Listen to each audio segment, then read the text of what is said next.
वो अब वेस्ट से ईस्ट की तरफ हो रहा है और खुद वेस्ट ईस्ट की तरफ आ रहा है उठ के। ईरान ने सऊदी अरब पे हमला किया है और उस वक़्त हमला किया है ईरान ने, जब आपको इस चीज़ का पता होना चाहिए कि वहाँ पे कुछ फ़ॉरेन मिनिस्टर्स का इजलास हो रहा था। ईरान की जानब से ऑलरेडी ये चीज़ें बिल्कुल वाज़ेह बताई गई थी कि अगर ईरान की ऑयल फैसिलिटीज़ या ऐसी तनसीबात को हिट किया गया तो ईरान डेफिनेटली इसके ऊपर रिटेलिएट करेगा। सऊदी अरब, मुत्तहिदा अरब अमारात और कतर में मौजूद तेल और गैस तनसीब के करीब रिहाइश पजीर शहरियों, मुलाजमीन और दीगर अफराद को इलाके से निकल जाने की। आप उनकी एम्बेसीज पे हमले करते हैं, वो आप कहते हैं जी हमारा लेजिटिमेट टारगेट है। चले किसी हद तक आप अगर कतर के ऑयल इंफ्रास्ट्रक्चर पे हमला करते हैं तो इट मींस कि आप चाहते हैं कि दुनिया में ऑयल सप्लाई बंद हो। का मकसद ही यही था कि उन गल्फ कंट्रीज को प्रोटेक्ट किया जाए। वो तमाम डिफेंस मैकेनिज्म जो है वो शिफ्ट कर दिए गए इजराइल को डिफेंड करने के लिए। आखिरकार जिस चीज का डर था वही हो गया। जी हाँ, ईरान की तरफ से सऊदी अरब पे मिसाइल दाग दी गई है। अब सऊदी अरब भी इस जंग में शामिल हो चुका है कहा जाए, या फिर ईरान का टारगेट बन चुका है। पाकिस्तान के बाद अब जो है सऊदी अरब पे लगातार मिसाइल गिराई जा रही है, वो भी ईरान के द्वारा। सऊदी अरब का ये कहना है कि अब इस जंग को जो रुकवा सकता है वो सिर्फ और सिर्फ भारत है। भारत के अंदर ही इतनी ताकत और इतनी शक्ति है कि वो ईरान को समझा सकता है, इजराइल को समझा सकता है और ये युद्ध का विराम लगवा सकता है। तो सऊदी अरब बेसिकली अब भारत के सामने जो है गिड़गिड़ा रहा है, मिन्नतें कर रहा है, मदद मांग रहा है कि आप जो है ये जंग और ये जो वॉर चल रही है इसके ऊपर बातचीत करें और दोनों मुल्क को जो है समझाएं, बैठ के बातचीत करें और ये युद्ध जो है वो जल्द से जल्द खत्म हो जाए, क्योंकि इससे सिर्फ वेस्ट में नुकसान नहीं हो रहा है, पूरी दुनिया पे इस चीज का काफी ज्यादा प्रभाव पड़ता चला जा रहा है। और सऊदी जो लीडरशिप है वो सारी बात है इस चीज़ पे बहुत ज़्यादा उनको बुरा लगा है कि इनको पता है कि हमारे यहाँ मुल्क के अंदर इस वक्त लोग जो हैं वो आए हुए हैं और मेहमान आए हुए हैं, तो इन्होंने रियाद के ऊपर हमला कर दिया। I think that's the clearest signal of how Iran feels about diplomacy. It doesn't believe in talking to its neighbors. It tries to pressure its neighbors. And what I can say categorically, that's not going to work. The kingdom is not going to succumb to pressure. And on the contrary, this pressure वो समझ रहे हैं कि भाई ये हमारे साथ ज्यादती कर रहे हैं और अब इसमें बहुत सारी चीज़ें आ जाती हैं। इसमें चीज़ें ये आ जाती हैं कि जी पाकिस्तान का क्या रोल होगा, क्योंकि वो कह रहे हैं जी पाकिस्तान के साथ तो हम दफ़ाई एग्रीमेंट है, हम उस दफ़ाई एग्रीमेंट को एक्टिवेट करेंगे। अब ये जो सऊदी अरब के अंदर एक जॉइंट स्टेटमेंट आई है, मैं आपको बता देता हूँ, जिसमें कुछ मुल्कों के फॉरेन मिनिस्टर्स इकट्ठे हुए। उन्होंने कहा जी कि एक तो इसमें असल चीज़ पाकिस्तान है, क्योंकि पाकिस्तान क्या जंग लड़ेगा या नहीं लड़ेगा ये सवाल है। टारगेट करें ना आप ऑयल इंफ्रास्ट्रक्चर पे क्यों टारगेट करते हैं, सवाल तो लेजिटिमेट है ये भी। तो जब आप ऑयल इंफ्रास्ट्रक्चर पे टारगेट करते हैं तो बेसिकली तो पैनिक है ना विद इन ईरान भी कि भाई हमारा टारगेट ईरान अमेरिका की मिलिट्री बेसिस है, ना कि यूएई और सऊदी अरब का ऑयल इंफ्रास्ट्रक्चर है।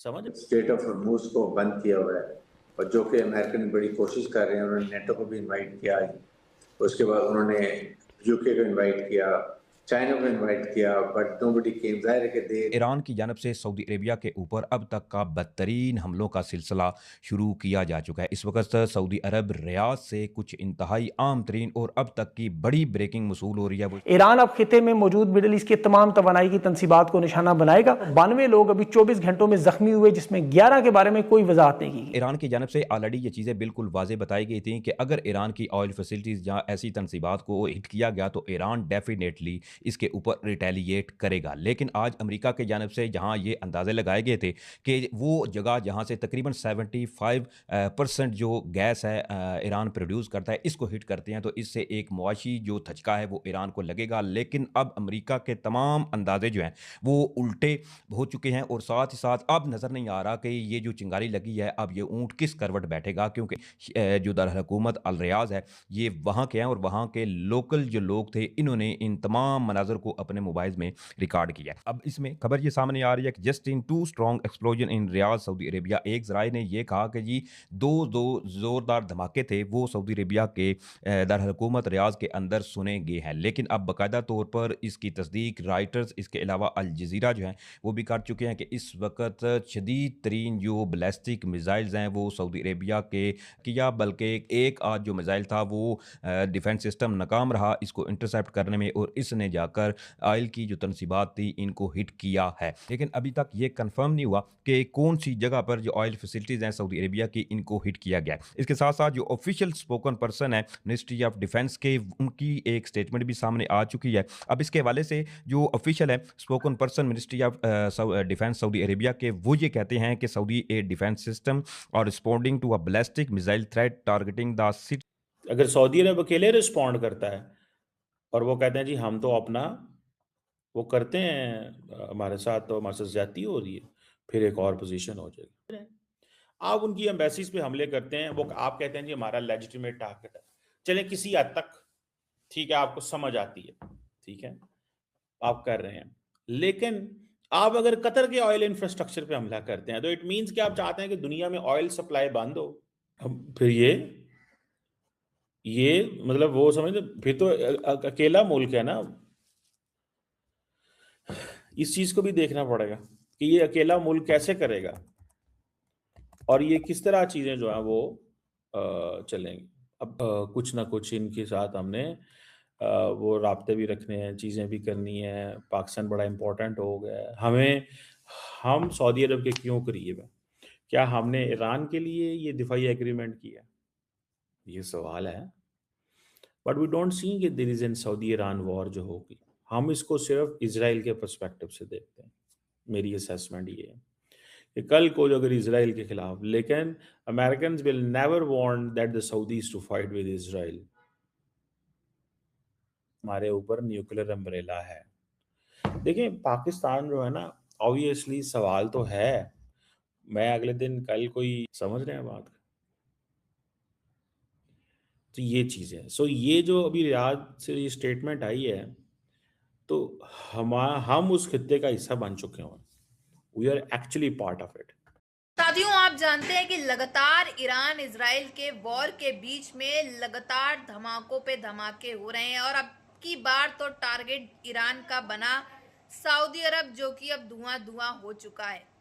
काफी लोगों की इसमें मौत भी हो चुकी है, काफी जख्मी भी हैं। उसके बाद से सऊदी अरब का ये कहना है कि ये जो वॉर चल रही है इसको जल्द से जल्द समाप्त कराया जाए और ये जो जंग है, ये जो वॉर चल रही है, ये सिर्फ और सिर्फ भारत के द्वारा ही खत्म कराई जा सकती है। क्योंकि भारत ही एक ऐसा देश है जो दुनिया में इतनी ताकत रखता है कि ईरान और इजराइल की वॉर जो है वो रुकवा सकता है। क्योंकि दोनों तरफ से भारत के ताल्लुकात जो हैं वो काफ़ी ज़्यादा अच्छे हैं, संबंध काफ़ी ज़्यादा अच्छे हैं और दोनों ही मुल्क जो हैं वो भारत की बात को फॉलो भी करते हैं। तो यही बताया जा रहा है कि सऊदी अरब का यही बेसिकली कहना है कि भारत जो है वो हमारी मदद करे और ये वॉर को जल्द से जल्द समाप्त कराए, क्योंकि हालात काफ़ी ख़राब होते चले जा रहे हैं। इसका असर सिर्फ सऊदी अरब, पाकिस्तान और मिडिल ईस्ट के हर एक देश को जो है काफ़ी ज़्यादा भारी पड़ता चला जा रहा है।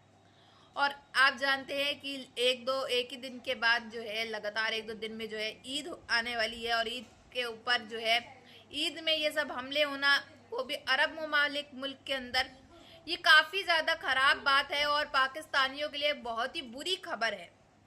और इनसे पाकिस्तानियों को और यूएई वालों को, सऊदी अरब के लोगों को काफ़ी ज़्यादा जो है फ़र्क पड़ता है, क्योंकि इनकी ईद पे ये असर आता हुआ दिखाई दे रहा है। महंगाई, सूरत-ए-हाल, खबरें सब काफ़ी ज़्यादा तशवीशनाक हो गई हैं। लोगों के घरों में काफ़ी ज़्यादा चिंताएं जताई जा रही है कि आखिर होगा क्या। लेकिन इस सब में आपकी क्या राय है? क्या ये जंग जो है ये भारत के द्वारा ही समाप्त कराई जाएगी या फिर ये जंग जो है ये आगे और बढ़ेगी? इस पे आपकी क्या राय है? कमेंट बॉक्स में ज़रूर बताइएगा। वीडियो अच्छी लगी हो तो like, share and comment and subscribe please.